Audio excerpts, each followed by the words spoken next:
Welcome back to another episode of Rising Stars of Toronto. This week I have with me Stephen, who I discovered recently. He's a cosplayer, impersonator, and he's been doing it for 10 years. Stephen, come on in.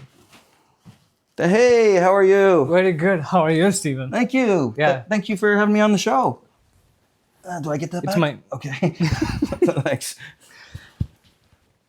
So, Stephen, how you been? Oh, I've been fantastic. I mean, here I am on the show. I mean, things couldn't get any better. Yeah, Unless you're giving me an Oscar, then that would be awesome. I found Steve through Mandy.com, and when I saw his work, the improv work that he has done, the kind of cosplay energies that he has done, it really felt like I should have him on my show, because he's clearly hiding somewhere in Burlington, and I had to bring him to Toronto. I've been doing cosplay for well over a decade. I mean, that's how I kind of started into this.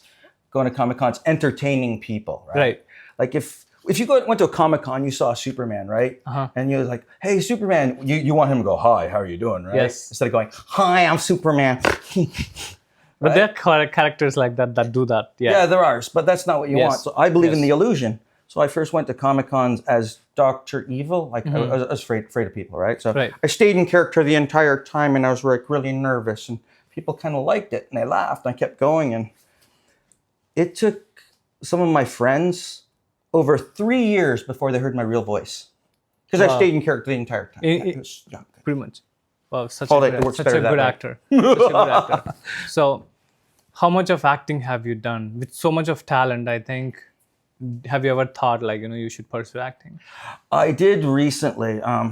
Actually, I've wanted to do acting for a bit, but I had a safety job, right? I have a safety job in a factory. You don't have time to go to auditions or this stuff. Right, yes. Right? And because they won't let you, they'll fire you. Yes, you are pretty much occupied 9 to 5, and they want you to, and this job does not want you to have a 9 to 5. So most of my work have been done on weekends. I've been going to Comic-Cons as different characters, entertaining people, getting people to smile and laugh. Yeah. It's amazing. Yes. Some of the stuff I could say to people in character, I can get away with. But if I said it as Steve, I get maced and arrested again. Of course. We can't have that. Sorry, how do you spell your last name? Zmiak, Z-M-I-J-A-K. If any Americans watching there, it's Z-M-I-J-A-K. I can't spell his full name. Stephen, what's your full name? Stephen what? Stefan Zmiak. Stefan's what? Zmiak. Stefan Zmiak. Or if you're from Canada, you go Zmi Jack, like, hey, it's me, Jack. But since it's European, we want to go with Zmiak. Listen, my name is Yash. They call me Cash, Rash, Trash. What the listen, I have 4 letters. Can you say Yash? Women, sometimes they call Josh. Josh is a cool name, though. No, but why do I want to change my name? It's you don't. It's like, it's Yash, man. Yeah, Yash, like cash. It's Yash and you're trash. Yash, cash. Ew, I like that. Yeah, that's why I tell people, Yash likes cash. Yeah. That's how I'm kind of lately introducing myself. Anyway, you've been doing cosplaying, acting, or cosplayer roles for a while. Yeah, mostly improving. I like to stay in character to give people what they want. It's fun. How long are your jobs? Are 4 hours or 8 hours? Oh, I just went to cons and I just kind of did it for fun because I had a full-time job, so I didn't really care for any cash. I was just doing entertainment. So what's your favorite character that you'd like to play? Well, my easiest one is Dr. Evil. I've been doing that for well over a decade. It started in Afghanistan, really. I mean, the Belgians loved me because I'm from Bruges. Okay.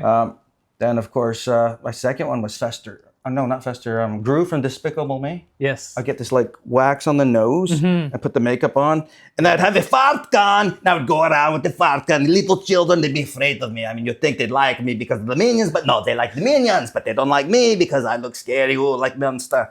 So I come over with the fart gun, and they start to giggle, and I tell them I have no batteries. It was Daddy, and then everyone gets a chuckle. It's really cool. He could give me a tough run in accent challenge. And there was do an accent challenge. And there was one time. Maybe there's one time. One time, what happened?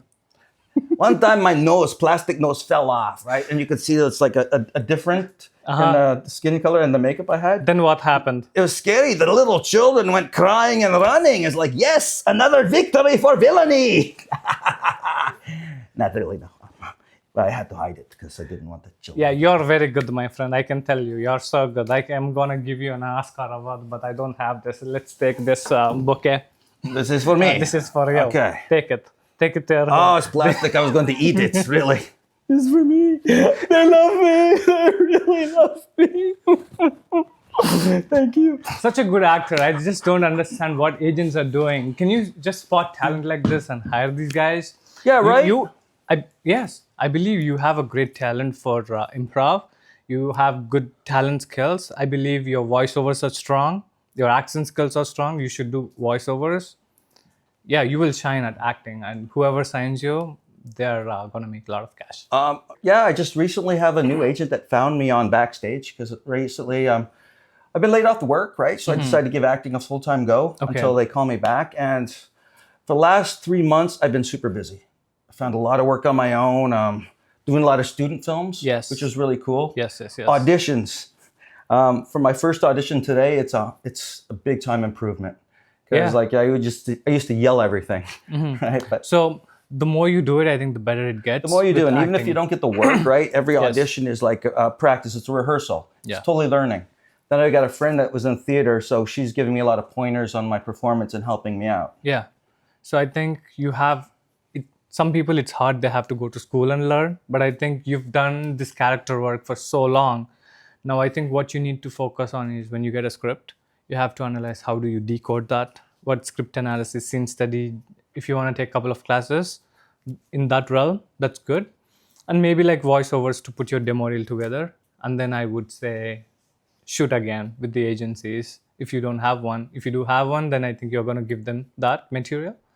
And then things are going to fall into place because this material is going to help you book a lot of jobs. Absolutely. When I first started, I went to Mandy.com and I was auditioning. I was getting nothing, right? And then I just decided to take all my old cosplay clips of all my characters, which you saw. I put it together on the reel and I started sending it out. Yes. Then people started giving me sides and auditions to say, oh, wow, this guy's good. Can he speak though?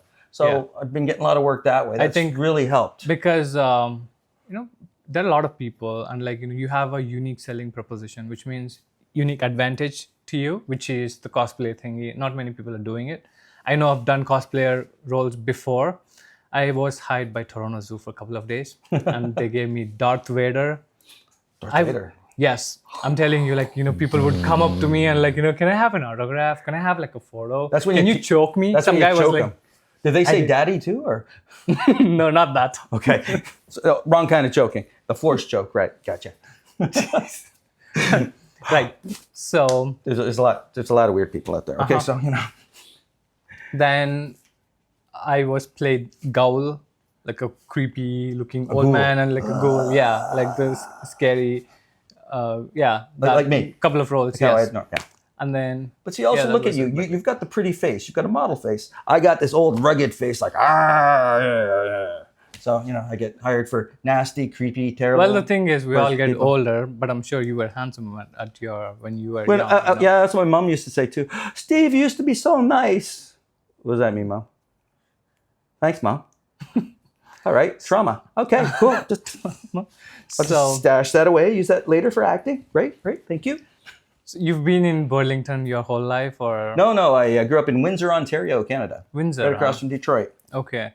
And you had a full-time job in factory, you said?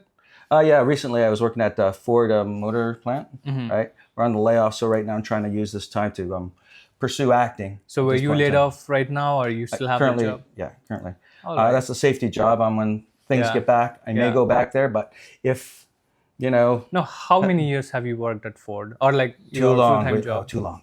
We won't talk about that. Like 2 decades, 3 decades? No, not that long. Before that, I was overseas. I was in Afghanistan, working for NATO. But, yeah. Were you really? I was trained by the Canadian Forces to be a lineman. That's, like setting up, running fiber and telecommunications, right? Running that, setting it up in all the camps. So I was working there for a while. It was fun. 5 years over there. Met a lot of great friends and stuff. And that's where I got my Dr. Evil outfit made, to be honest with you. Oh, the tailors that they had working for us, they're just freaking amazing. Awesome. And then I came back, I pursued film. So I did it's not really film school, but it was like media school. Yeah. And then after that, I said, well, I want to find work in media. I love editing. I really do. So I came over I saw Comic-Cons, like, well, I dressed up as Dr. Evil so I could interview people and then use the B-roll and make little clips. And hopefully people would find that, right? And hire me to editing. Instead, my character became popular and people loved that. And after a while, I decided I like being in front of the camera instead. Because all the editing stuff, I mean, to all the editors, thumbs up. It's a lot of work. So really what exactly is Comic-Con? Because I've never heard of it. Oh, Comic-Con is like a fandom. It's where a lot of people who like, say, superheroes or movies and all that sort of pulp culture genre would gather together. They would have celebrities that have vendors, people that dress up in different characters. Like, say you walk to Comic-Con, you'd see like, oh my gosh, that's Darth Vader or R2-D2. Like they have a Star Wars group there too called the 501st. They entertain people like for fans. You see almost anything you want that have to do with fandom. Wow. Okay. They have like so how do you apply to that to become a cosplayer or like an impersonator? You don't have to apply. You just like put on any old costume and you can be a cosplayer. That's all. Anyone with Comic-Con. Well, you just walk in dressed up. I mean, you pay your ticket. You can do what you want. I mean, hopefully you don't. You wear clothes, but I see. Like Anime North. I mean, some of the people there, they just kind of awesome costumes. I still don't understand it, but. You do Donald Trump impressions. Yeah. I started doing the voice for a while because it's really cool. It's a great voice. It's fantastic. It's the best voice anywhere. Ask me, I'll tell you. It's great. After he won in 45, I was also a manager for wrestling. So we decided to use that as a manager, right? I put on the wig. I come out, make it. I had my guy. He was America. We'd make fun of the Canadian snow Mexicans, as we'd like to call it, wrestlers, and teach them how Americans wrestle. And the heat I got, my goodness, I was like, boo. As soon as I walk in, they're booing me. Yeah. They're hating my guy because of who I am. The little kids, oh my gosh, their parents should teach them better. Yes, they hated me, but they're coming up and they're kicking me and stuff. Jeez. The promoter had to actually get extra wrestlers around just to make sure that you are not hurt. Yeah. The adults get it, right? Did you see that? Like, I think there's two sides of the coin.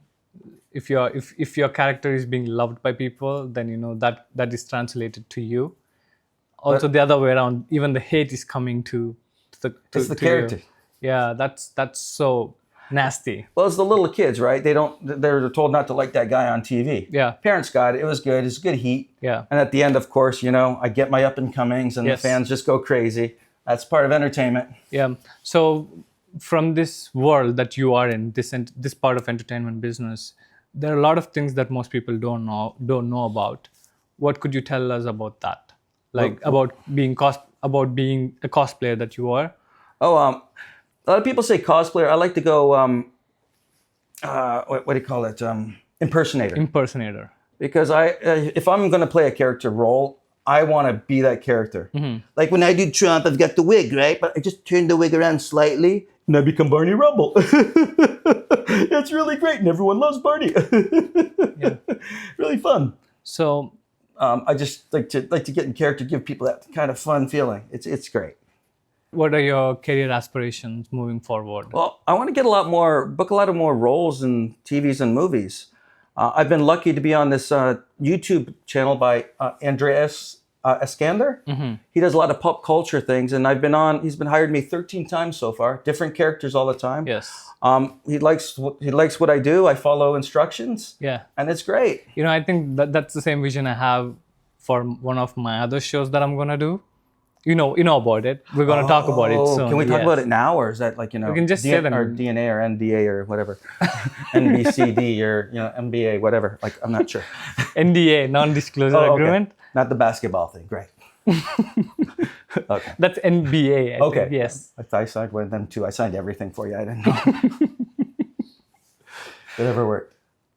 I think we can talk about it. So it's called Early Halloween, and I'm going to bring you on with multiple outfits. So you're going to play the impersonator characters. I am?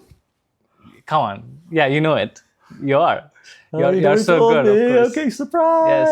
Yes. So more travel for you from Burlington. Awkward, yay. Okay, no problem. We got this. So with that, I think why don't we move on to rapid fire? Rapid fire? Yes. What is that? Is that is that what you think? Okay, as long as I don't offend anyone, because I usually like my answer to everything is "f you," but we won't go there. I'll change it. How's being in Afghanistan for that long? What what do you think? Like, tell me about it because I've never. It's interesting. You're over there. The locals are fantastic because all they want to do is show you that, hey, this is my home. We're nice people. You meet tons of people from all over the world, the military. But it changed when I got back because everything that people find first world problems, I didn't think was an issue anymore. Because you're living in like your sea containers, right? With bare minimum stuff.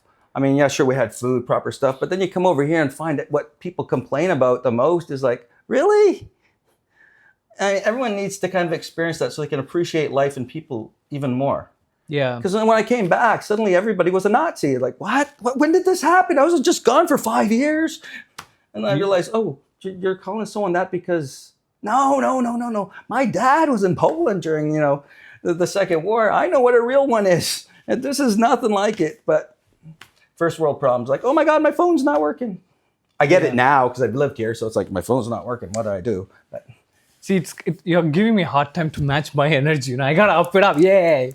Well, okay, we are moving on to rapid fire. I'm going to see if I can beat your energy, okay? Afghanistan was awesome, though.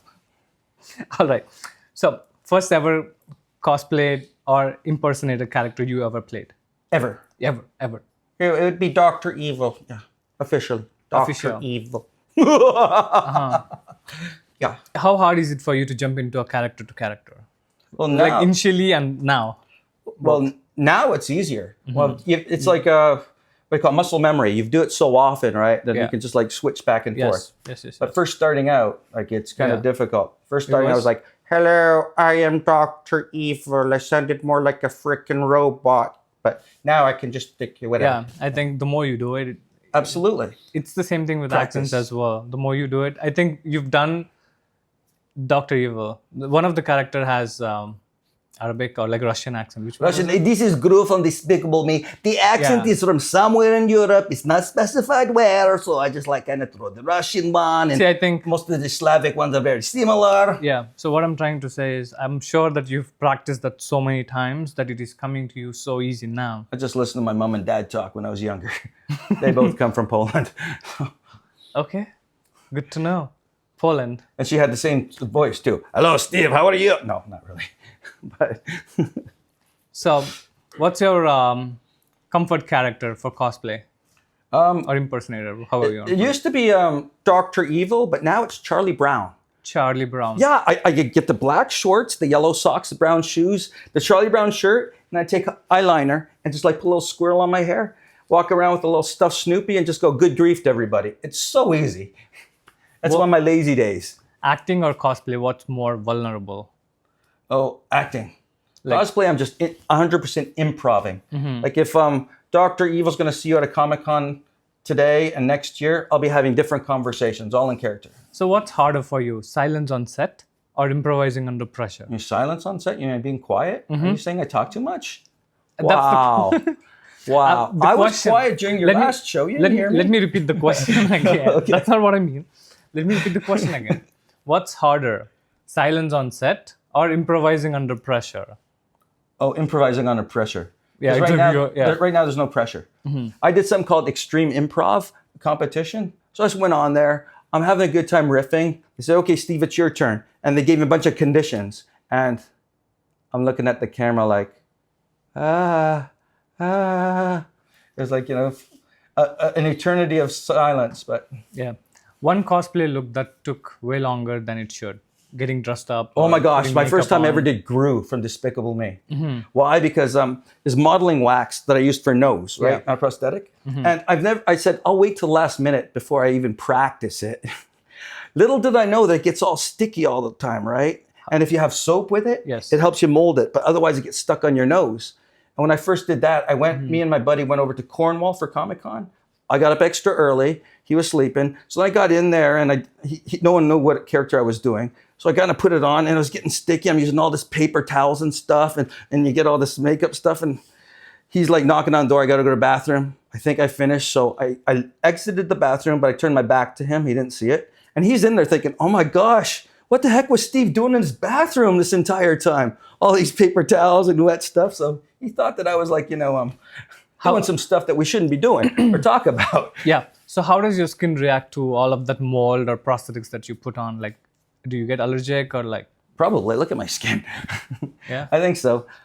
There's something called collodion, which I put on for Dr. Evil. It's you put it on, it's a liquid thing. Yeah. As soon as it hits the air, it dries and squeezes your skin together. Looks like a real scar. It's amazing. Unfortunately, you have to let it kind of dry. If you try and take it off too early, you're kind of ripping it off, and it takes a little bit of skin, so you got a red mark on. I have an amazing makeup artist on show. She's sketching right there. Hey. Well, she does good special effect makeup. Okay. Yeah, so we'll get into that someday with you. Okay. For sure. What's something fans don't realize about cosplay work? I don't care about cosplay. Fans. They don't know about cosplay work. It's about having fun. Costume piece you'll never throw out. Costume piece I'll never throw out. Yes. Jeez. No, my Dr. Evil outfit, original outfit. It's awesome. I've had that over 10 years. Made by the finest young slave labor in Afghanistan by little children, Your sizes haven't changed since? Oh, yeah. I was fat when I was there, so they kind of made it big. So it's like, it's great. Great material. It survived all this long. Better than the North American products that we have. It's an amazing outfit, man. Yeah. I went to retire it. I got a new one, and it's just not the same. Yeah. I was kidding about the slave labor. Where do you go if you have to shop for your impersonator character roles? If you have to shop outfits for those, where would you go and shop? I have a friend of mine that's made my last couple outfits, and she's working on my next one. Okay. So you don't go to this party place or like that couple of places? No, I want mine to kind of like be as realistic as I can. I've had other people make my costumes for me all the time. Mm-hmm. I can't sew. It's another reason I don't enter these cosplay contests, because most of it is like, how did you make the costume? I didn't, but look what I can do in it. No. Funniest thing someone ever shouted at you when you were in costume? There's a lot of funny things people shouted to me. Throw us a few. Oh, geez, now you put me on the spot. I really can't remember. When you put on Donald or when you put whatever it is. Well, the first time, ever hear WWE manager Jimmy Hart? Okay, well, he's a legend, so everyone else will know that. All the Maybe they would. But I went to a Comic-Con or a toy show, and I was dressed up as Dr. Evil, right? And I see Jimmy Hart, and I'm going, oh my gosh, it's Jimmy Hart. At the same time, he's going, oh my gosh, it's Dr. Evil. It's great. I'm like, we're both geeking out over each other. It was pretty cool. Yeah. I guess when I was playing Dr. Evil, a lot of people said, hey, you're Professor X. I'm like, no. What's the longest you've stayed fully in a character in public? Oh, geez. Oh, my gosh. Don't tell my woman that. She hates that. The first time I did Dr. Evil ever at Comic-Con in Vancouver, I went there. I stayed in character the entire time. People loved it. But when I finished, I would not get out of character because I liked it so much. I was like, yay!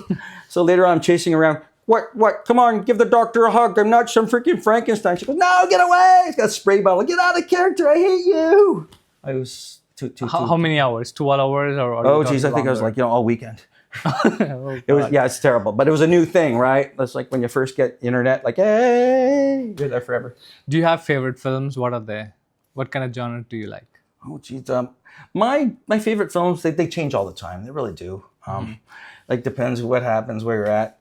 Marvel movies were my thing a while ago, like everyone else's, because they were amazing. Yeah. Now I'm starting to get into a bit more horror stuff, independent. So do you watch like a lot of superhero films? Oh, I think I've pretty well seen them all. Animation, cartoons, all of that? Yeah.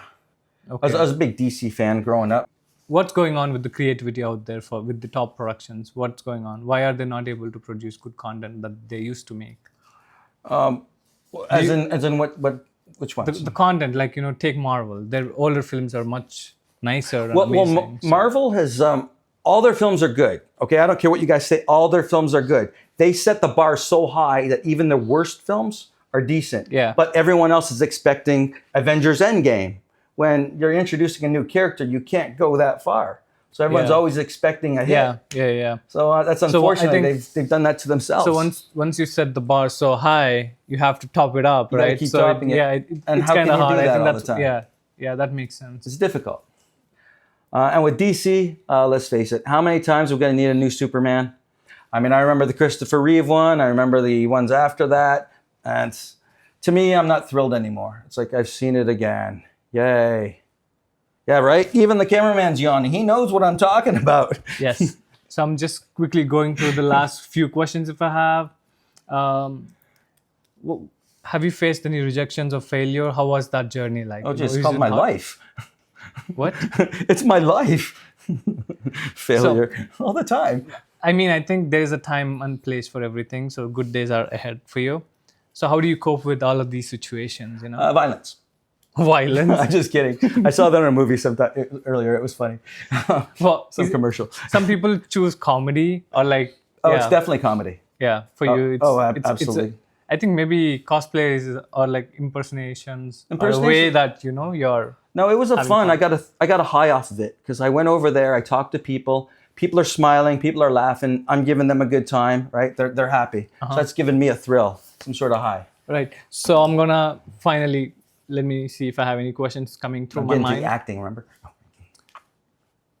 So if you have to give younger audience or younger actors a piece of advice from the actor perspective or from the experience that you've gathered over so many years, what could you give us? Do it. Every time you fail, you learn from it, right? Mm-hmm. If you're smart enough, you'll figure out, okay, I failed, but why? Examine it and then figure out and change and do next time. Yeah. First time you do anything, or I myself, is very scary. Like first time I did stuff up in front of the public, scared. Yeah. But you do it a few times, you get used to it. Mm-hmm. Like right now I'm talking to you, like I know what I'm talking about. I'm just making this stuff up as we go. I mean, I'm just like really live outside your homeless guy that you hired paying $50 for, but not really. No. See, that's the improv stuff when I don't have anything to say. Camera's on, I just keep talking. It's crazy. With that, we are coming to an end. Thank you so much for tuning in, and we're going to say goodbye. You're going to say goodbye with the Donald Trump impression. Is that okay? We're going to say goodbye. I would love to, give you a heartfelt goodbye, but no, we're not going to do that. The other guy did that. That didn't go well. Didn't really. So how about ta-ta for now? See you later. Love you all. Hearts. Here we go. You put the other heart. I'm not doing that. Like, there you go. He's a Swiftie too. We're Swifties.